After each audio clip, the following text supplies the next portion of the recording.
Sempre que eu lia alguma coisa sobre o incêndio na Boate Kiss, eu ficava me perguntando sobre um outro incêndio, que foi o único superior em número de vítimas e que marcou a história do Brasil.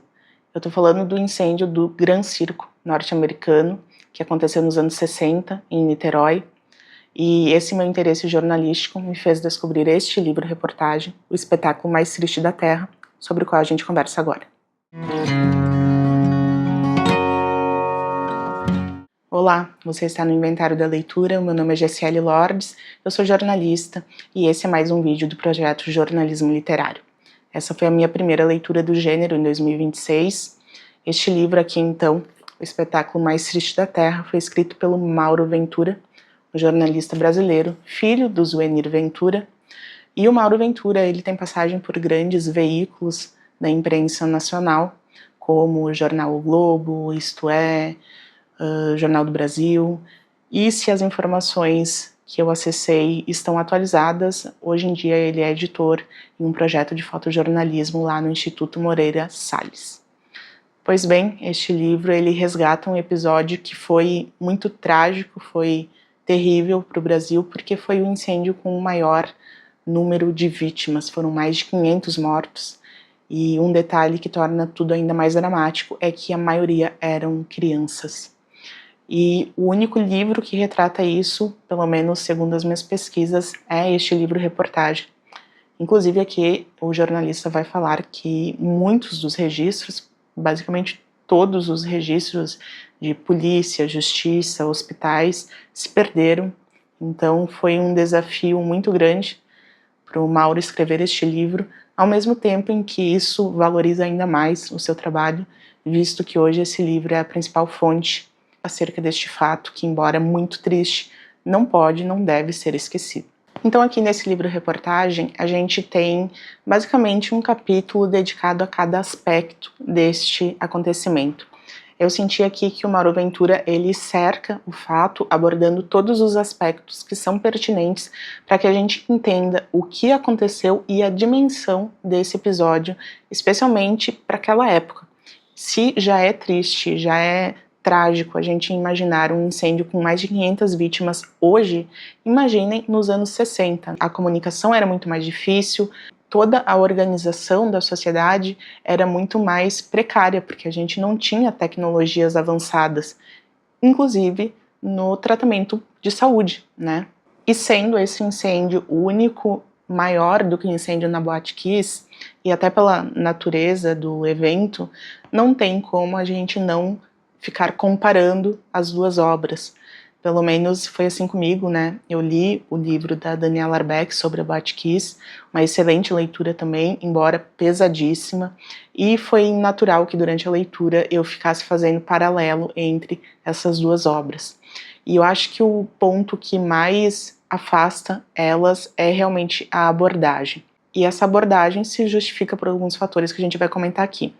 Mas o que eu quero dizer é que o Mauro Ventura, ele faz um tratamento dos fatos muito mais objetivo. O livro da Arbex, ele já começa de uma forma muito sensível, trazendo ali toda a dramaticidade do evento. Eu não sei se vocês já leram ou se vocês vão recordar do primeiro capítulo, mas ela vai falar ali dos celulares tocando, das mensagens de mães, né, e todos aqueles corpos ali na boate, enfim. É uma cena, assim, muito impactante de largada. E o Mauro Ventura, ele já traz uma abordagem muito mais analítica, e eu entendo isso principalmente quando a gente pensa na distância temporal que ele teve no momento em que ele escreve o livro, né, em relação ao incêndio. O incêndio aconteceu em 61 e ele lança esse livro em 2011, foram 2 anos de trabalho, então ali por fim de 2008, 2009, ele começa a se envolver de uma forma mais intensa com esse episódio. Então essa distância temporal, ela implica em muitas coisas que vão definir o trabalho final. O principal impacto de uma distância tão grande no tempo em relação ao fato é o acesso às fontes e também o acesso às próprias vítimas. Ele teve aqui muitas dificuldades em convencer as pessoas que ainda estavam vivas de falar, porque muitas ficaram extremamente traumatizadas. não tinham forças para relembrar aquele episódio. Inclusive tem um pós-fácil muito legal aqui nesse livro, em que ele vai falar um pouco mais sobre esse bastidor, né, os bastidores da apuração, e ele diz que muitas pessoas tinham uma dificuldade tremenda em falar sem chorar. E ele também teve a dificuldade da própria memória humana, né, porque não bastava que a pessoa tivesse condições de falar, ela também precisava ter clareza sobre os fatos. E nessas circunstâncias, eu acho que a memória, ela até estabelece alguns mecanismos de defesa, de bloquear alguns acontecimentos. E ele entrevistou mais de 150 pessoas. Então foi muito difícil para ele também estabelecer o que realmente era fato e o que era uma lembrança distorcida, enfim, o que era realmente verdade e que ele poderia colocar neste livro. Então teve um cruzamento de informações bem importante aqui, e só por isso já é um baita trabalho jornalístico. Mas como eu disse ali no começo, o Mauro Ventura ele faz uma abordagem mais analítica, trazendo em cada capítulo um aspecto que nos ajuda a visualizar o todo daquela época. Por exemplo, a gente precisa entender qual era o cenário lá em Niterói. Nos anos 60, Niterói era a capital do Rio de Janeiro. Naquele domingo, que foi um domingo, né, em que aconteceu esse incêndio, 15 de dezembro de 1961, imaginem que nessa época do ano, a 10 dias do Natal, o clima já deveria ser caótico por natureza. Mas aquele domingo é descrito aqui como atipicamente quente. E eu fico pensando que sensação terrível de abafamento eles deveriam estar sentindo para um domingo no Rio de Janeiro ser considerado mais quente do que o normal. Mas é isso que a gente fica sabendo aqui por meio deste livro. Um domingo super quente, o ano 61. A TV no Brasil naquela época ainda era considerado um luxo, não era acessível em larga escala, assim. Eram poucas as famílias que ainda tinham isso. Então um circo era um entretenimento muito chamativo, especialmente para as crianças, porque aqui a gente está falando de um circo que tinha muitos animais. Ele tinha uma estrutura de divulgação ali que chamava muito a atenção das pessoas. E o Mauro Ventura também dá alguns outros detalhes que nos inserem nessa atmosfera que enaltece o circo. Por exemplo, uma propaganda do Nescau, que associava ali o consumo da bebida a toda a magia do circo. Um tempo antes também estava em alta um filme que falava sobre o circo. Então o circo tinha essa magia muito mais presente, né, muito mais forte do que a gente pensa hoje. A forma como o circo era encarado na época era muito mais encantadora, muito diferente de hoje. Hoje a gente já pensa em circo e uma das primeiras coisas que nos vem à mente é o maltrato aos animais, né? Mas na época não, na época os animais eram o grande atrativo, o grande chamariz do circo. Tanto que este circo que se instalou lá em Niterói, o Gran Circo norte-americano, ele tinha capacidade para 5.000 pessoas. Então não era um evento pequeno. Era uma coisa gigantesca, vinham pessoas que viajavam mais de 100 quilômetros só para participar, as sessões esgotavam muito rapidamente, tinha gente que tentava se infiltrar a qualquer custo. E um outro detalhe que também fica claro aqui é a relação entre pais e filhos. A gente está falando de uma época em que crianças de 12 anos saíam de casa sozinhas. Então tinha muitas crianças ali que estavam desacompanhadas, e isso era muito normal. Tinha crianças que furavam ali o bloqueio e entravam no circo, né, como penetras. Inclusive o circo ele foi construído em uma área que antes era uma espécie de campinho ali que a gurizada da comunidade vizinha usava para jogar bola. Então tinha um apelo muito, muito forte para as crianças. E daí o Mauro Ventura vai trazendo aqui alguns nomes de vítimas, ele nos dá um pouco do contexto da história delas, mas de uma forma muito mais breve do que a Arbex faz, por exemplo. E, como eu disse, né, isso se deve também à dificuldade de acesso às informações, à idade das pessoas que conversaram com ele, mas eu também senti que essa objetividade dele se deve a uma análise que ele fez da forma como a imprensa retratou o episódio na época. E daí a gente precisa lembrar novamente, ele estava em 2009 analisando algo que foi escrito nos anos 60. Então ele vai dizer que muitas matérias eram apresentadas de uma forma extremamente sentimental, com um apelo que era desnecessário, visto que a natureza do próprio acontecimento já era muito trágica. O jornalista não precisava usar palavras que enfatizassem isso. E muitas vezes a imprensa da época acabou extrapolando um pouco, inclusive com a checagem dos fatos, né? Muitos dos desencontros de informações eram oriundos de informações divulgadas no jornal, como nome de vítimas errado, número de vítimas sempre foi uma coisa muito conflituosa, porque um jornal dizia uma coisa, outro jornal dizia outra, mas o Mauro Ventura ele traz aqui alguns trechos e a gente também consegue fazer essa leitura de como o episódio foi tratado na época. E, novamente, eu consigo entender um pouco esse sentimentalismo porque os jornalistas da época eles estavam no quente do evento, principalmente quando a gente pensa nos jornais do próprio Rio de Janeiro, porque para o jornalista que estava lá no Rio de Janeiro na época, não foi só uma notícia, foi algo que aconteceu com os seus. Muito possivelmente esses jornalistas, se não conheciam alguém, estavam ligados a alguém, então é muito natural que as coisas acabem sendo um pouco mais detalhadas, trazendo alguns detalhes que talvez não fossem necessários para o interesse jornalístico. E nessa tentativa de deixar a matéria mais humana, talvez alguém, né, tenha exagerado um pouco.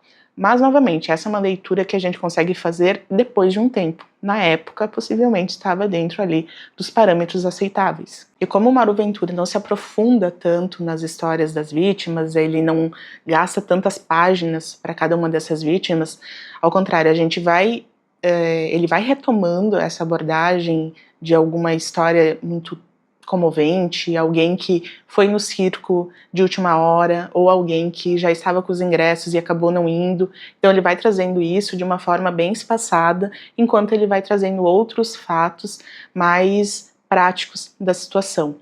A começar pela própria origem do incêndio, né? Então ele vai falar aqui sobre os detalhes da lona, né? Era uma lona que tinha um revestimento de parafina e isso foi crucial para que o incêndio atingisse o nível que ele atingiu tão rapidamente. Foram menos de 10 minutos para que tudo acontecesse, os bombeiros estavam muito perto e eles chegaram muito rápido, mas mesmo assim não houve tempo, porque o fogo se espalhou muito rapidamente em função desse material e também a lona ela acaba desabando. Ela, incendiada, ela cai sobre as pessoas que estavam tentando fugir, e muitas pessoas nesse momento colocam o braço sobre o rosto, enfim, e elas têm queimaduras terríveis, né, nos braços, foram os membros mais prejudicados também.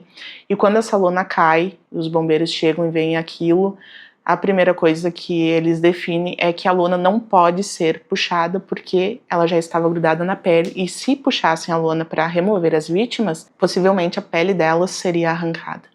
Então o movimento de remover as vítimas também é muito delicado.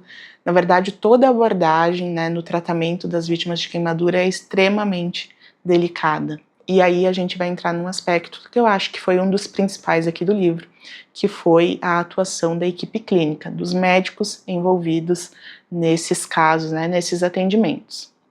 Só que para falar dos médicos, a gente precisa também pensar em uma situação que nos ajuda a contextualizar Niterói da época. Alguns dias antes, o hospital mais perto ali estava fechado. Ele foi tomado por grevistas que estavam insatisfeitos com a falta de salários. Ele estava operando no mínimo do mínimo por causa dessa questão, né? O pessoal não estava recebendo, então tinha essa situação, esse estado de greve. E foi justamente nesse cenário que acontece esse incêndio. As vítimas chegam no hospital e não tem nenhuma estrutura para receber elas. Não só porque a saúde pública não estava preparada para um evento dessa magnitude, mas também por causa desse contexto de greve. E daí eles transformam um estádio de futebol em uma marcenaria, né, porque não existem caixões suficientes para tantas vítimas. Então eles precisam começar a fazer caixões correndo. Também, como eu disse, o ML não comportava todos os corpos precisam ficar na calçada e o cheiro começa a ficar terrível. Então tem um momento aqui que é bem dramático também, quando o pessoal ali do hospital, eles começam a passar pelas ruas com lençóis esticados para que a população doe tudo que elas tiverem que possa ser útil para o hospital. Remédios, algodão, porque o hospital não tem nem os insumos básicos para fazer o necessário. Então as pessoas começam a jogar ali nesse lençol, que funciona como uma grande coletora, tudo que elas têm que pode ser útil no hospital, inclusive perfumes, porque daí eles começam a jogar os perfumes ali sobre os corpos para tentar amenizar aquele odor. Então, vocês imaginem que situação terrível aquelas pessoas viveram naquela época. E aqui nessa parte a gente também tem uma menção a uma elefanta, que foi muito importante nesse momento, porque ela escapa e ela sai correndo, abrindo passagem. Então muita gente pegou carona e foi atrás da elefanta. Mas também ela, naturalmente, acaba matando muitas pessoas, né, com seu peso, enfim, naquele tumulto, muitas pessoas também foram vitimadas por causa da elefanta. Mas essa elefanta, ela ficou bem simbólica, né, nesse episódio. E outra coisa que muitas pessoas conseguiram fazer para se salvar foi erguer a lona rente ao chão, assim, para escapar. Quem estava mais perto e se atinou disso, né, conseguiu raciocinar a tempo, porque no momento que alguém grita fogo, que foi um trapezista o primeiro a ver aquilo, inclusive faltavam apenas 10 minutos para se encerrar a sessão. Todo mundo sai correndo para a mesma direção, acho que eles pensavam que ia dar tempo, acho que ninguém calculava muito bem que o fogo ia se espalhar tão rapidamente. Então foi um caos, assim, muito grande. E falando em ter apenas uma saída, ou ter uma entrada bloqueada, a gente também entra na famosa questão do alvará e das autorizações para o circo se instalar na cidade. Esse episódio também é bastante problemático aqui, o Mauro Ventura vai trazer as informações que nos fazem entender que faltou rigor na fiscalização, instalação elétrica também não estava devidamente nos conformes para um evento daquela magnitude. Então, foi uma sucessão de fatos que propiciou que essa tragédia fosse tão grande. Mas daí vocês devem estar se perguntando, mas qual foi, afinal, a origem do fogo? E foi essa pergunta que as autoridades da época tentaram responder. Então, existiam várias hipóteses, tá? Se falava em uma faísca de fogo que teria voado com o vento, porque tinha uma usina de lixo ali perto, então eles pensavam que talvez uma faísca pudesse ter ido até o circo. Falavam sobre combustão espontânea em virtude do calor, falavam sobre um problema na fiação elétrica, mas a hipótese que ganhou força foi incêndio criminoso. Porque esse circo, ele foi montado com a ajuda ali de temporários, eram cerca de 50 funcionários, e um desses funcionários foi demitido. Ele não teria gostado disso e teria ameaçado ali os donos do circo, a pessoa que demitiu ele, de que aquilo não ficaria assim. Bom, quando isso vem à tona, as autoridades vão atrás deste homem e descobrimos então um jovem de 22 anos, muito pobre, periférico e com histórico de doenças mentais. E eu sei que hoje em dia todo mundo usa essa desculpa de transtorno mental, né, para justificar qualquer coisa, mas realmente o Mauro Ventura traz informações que nos fazem entender que, de fato, era um paciente com doenças mentais. Ele só não teve o amparo que ele precisava durante a infância e durante a sua juventude, porque ele era de uma família extremamente pobre. Ele morava em uma favela. E daí vocês percebem como é cômodo encontrar este alvo. Eu fiquei com a impressão de que ele foi um bode expiatório, porque a forma como se desenrola a investigação, como é divulgada a suposta confissão dele, tudo isso foi, com o perdão do trocadilho, um tremendo circo. Porque o governador da época conduziu uma espécie de interrogatório com esse jovem que durou horas ao vivo. Então, assim, não tem cabimento nenhum. E esse jovem, ele disse que ele jogou fogo e tudo mais, mas aí a gente vai ver o histórico dele e a gente vê que ele já tinha esse perfil de se declarar culpado de várias outras coisas. Então a polícia já conhecia ele de outras situações e ele era aquele cara que não dava para dar crédito nunca, porque ele aceitava tudo que pediam para ele falava. Enfim, ele tinha realmente ele foi analisado por especialistas da área de saúde mental e ele foi diagnosticado como alguém incapaz, né? Mas as famílias cobravam uma resposta e ele acabou sendo, então, condenado. Ele chegou a ser preso, mas logo ele foge, ele acaba morto, é encontrado com diversos tiros, mas aqui no fim do livro, o Mauro Ventura entrevista algumas vítimas de uma forma um pouco mais pontual e elas dizem que não acreditam que ele foi capaz de fazer aquilo. E eu também fiquei com essa sensação de que ele foi usado única e simplesmente porque alguém precisava levar a culpa e ele era um alvo fácil. Então, para mim, a história desse jovem aqui, ela é uma tragédia paralela.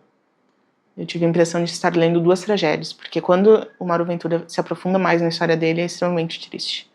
O enterro dele também é uma cena muito triste e, por ironia, ele é enterrado no mesmo cemitério das vítimas. E como eu dizia, o tratamento a queimados ele é muito delicado.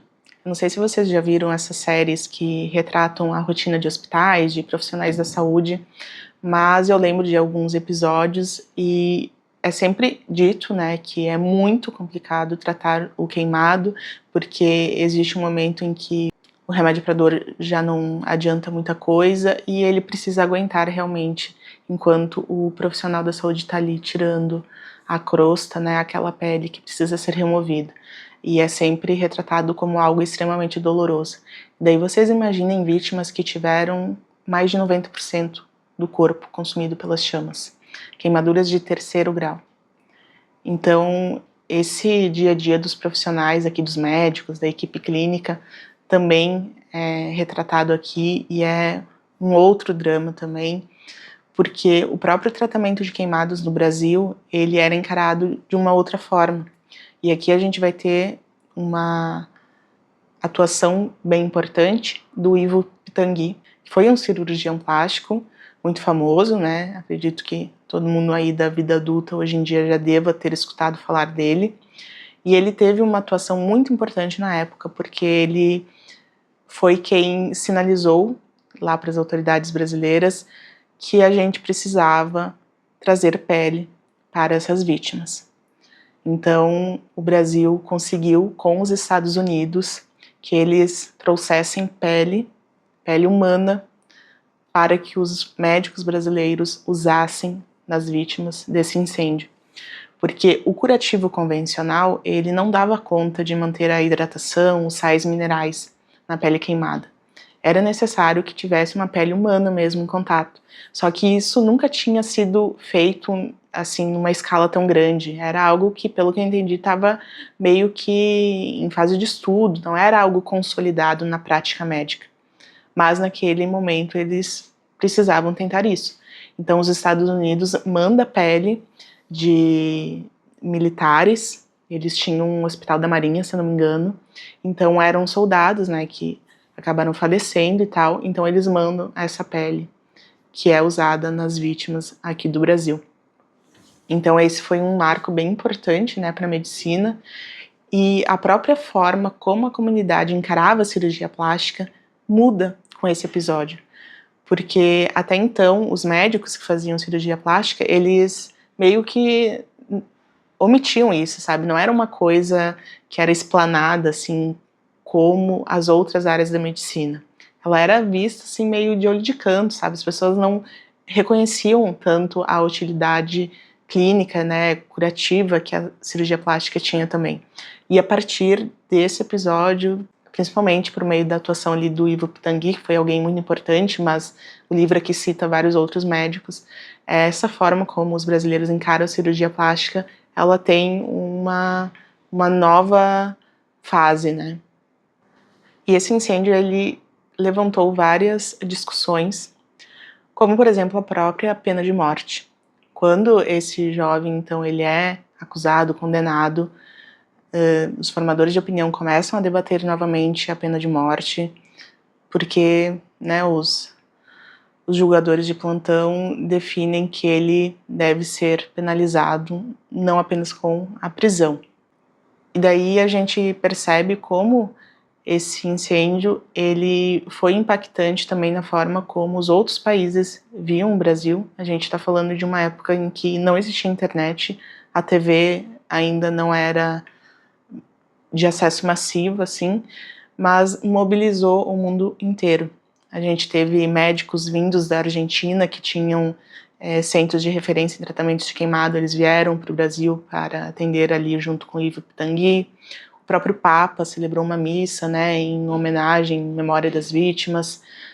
A ONU se mobilizou também, tivemos doações super expressivas de valores mesmo, em grana, jogos beneficentes, enfim, teve uma mobilização que era muito atípica para a época, porque a gente não tinha uma comunicação tão grande, né? Hoje as coisas acontecem quase que em tempo real, mas na época o jornal impresso, o rádio ainda eram os principais veículos. E mesmo assim o mundo voltou os olhos para o Brasil. Então esse também é um aspecto que a gente identifica como específico desse evento. Inclusive o Mauro Ventura também dedica um espaço bem importante aqui nessa obra para exaltar o trabalho dos voluntários. Teve muita gente que ajudou como pôde, com doações, doação de comida, enfim, mas também com o próprio tempo. Inclusive ele vai destacar aqui o trabalho dos escoteiros, que tiveram uma atuação bem importante, porque como o tratamento era muito longo, teve gente que ficou mais de um ano hospitalizada, era muito importante que eles tivessem o mínimo de convivência ou tivessem algum tipo de distração que inclusive ajudasse no tratamento. Então os escoteiros tiveram uma presença bem importante, teve uma professora aqui, líder do movimento, que foi super dedicada para essa causa. Então o Mauro Ventura também faz nessa obra um registro e uma espécie de agradecimento, né, essas pessoas que se doaram em uma época que já era muito mais sensível em função da proximidade com o Natal. Então esses foram os pontos que mais me chamaram a atenção nessa leitura. Embora seja uma abordagem mais objetiva, não achem que ela não comove. Mas diferente do que acontece, por exemplo, com o livro da Daniela Arbex, que a gente se emociona desde o começo, aqui a gente vai se aprofundando na situação e conforme o cenário da época se desenha, daí sim a gente fica bastante emocionado e se torna uma leitura bem pesada, mas é uma coisa mais gradual, que vai crescendo na leitura, sabe? O que o Mauro Ventura faz aqui é um trabalho de apuração exaustivo, né, e que merece estar aí na estante de todos que se interessam pela história do Brasil, mas é claro que tem estômago para encarar esse tipo de obra. Fica aí a recomendação de mais um baita livro-reportagem brasileiro, O Espetáculo Mais Triste da Terra. Espero que vocês tenham gostado desse vídeo. Se tu gosta de jornalismo literário, te convido a se inscrever aqui no canal e a gente se vê nas próximas resenhas. Um abraço e até mais!